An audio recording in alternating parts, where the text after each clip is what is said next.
নমস্কার, দীপাস কুক হাউসের আরও একটি নতুন পর্বে আপনাদের স্বাগত। আজ আমি আপনাদের জন্য সয়াবিনের একটি রেসিপি নিয়ে এসেছি, সয়াবিন পটেটো কারি।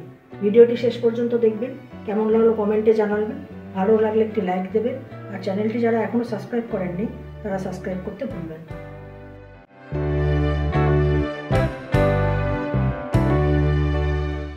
সয়াবিন পটেটো কারি করার জন্য আমি কিছু সয়া চাংস নিয়েছি, সেটাকে আমি হালকা গরম জলে ভিজিয়ে রাখছি।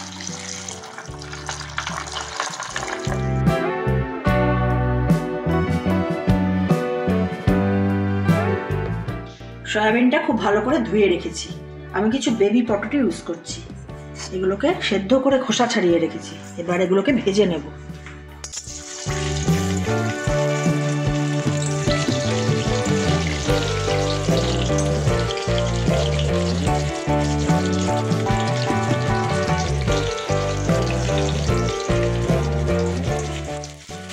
এটা দেবো অল্প নুন।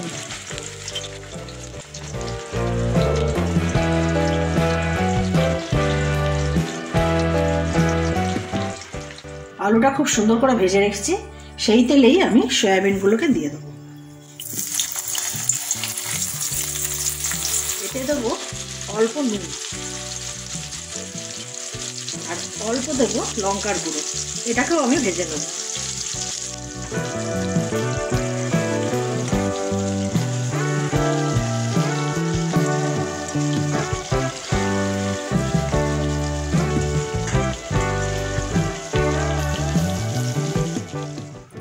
সয়াবিনটা ভাজা হয়ে গেছে, এবার আমি ম্যারিনেট করে নিচ্ছি।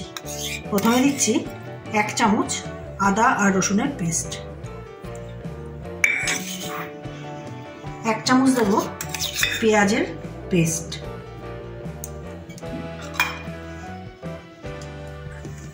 জিরের গুঁড়ো দেবো 1 চামচ, লঙ্কার গুঁড়ো দেবো 1 চামচ, আন্দাজ মতো নুন, হলুদ দেব খুব সামান্য পরিমাণে,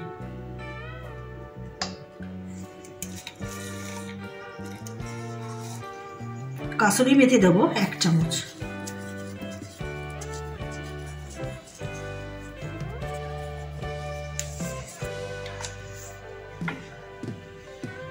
টক দই দেব 4 চামচ,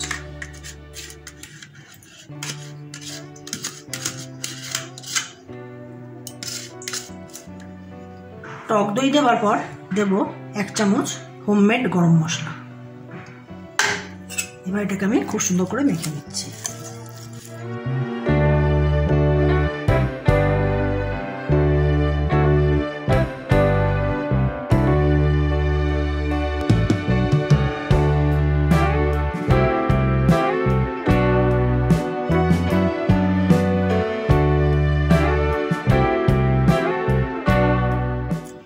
এটাকে ঢাকা দিয়ে আমি 10 মিনিটের মতো রাখবো। এবার ওই কড়াইতেই দিয়েছি 2 চামচ সানফ্লাওয়ার অয়েল। এতে দিচ্ছি একটা কুচিয়ে রাখা পেঁয়াজ,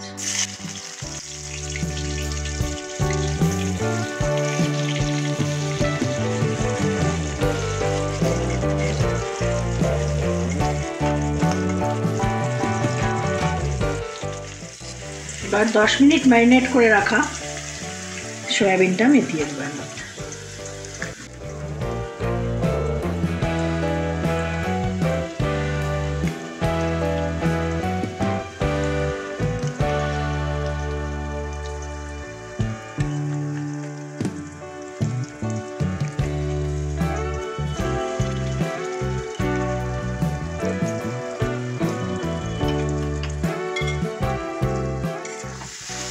এটাকে খুব ভালো করে কষিয়ে নেব।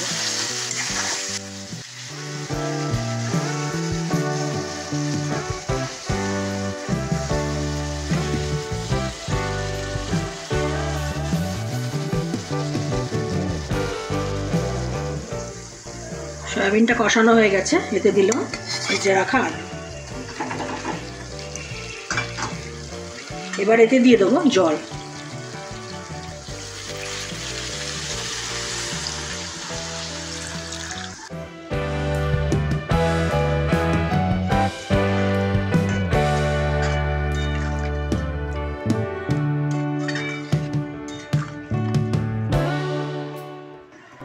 এটাকে আবার ফুটতে দেবো।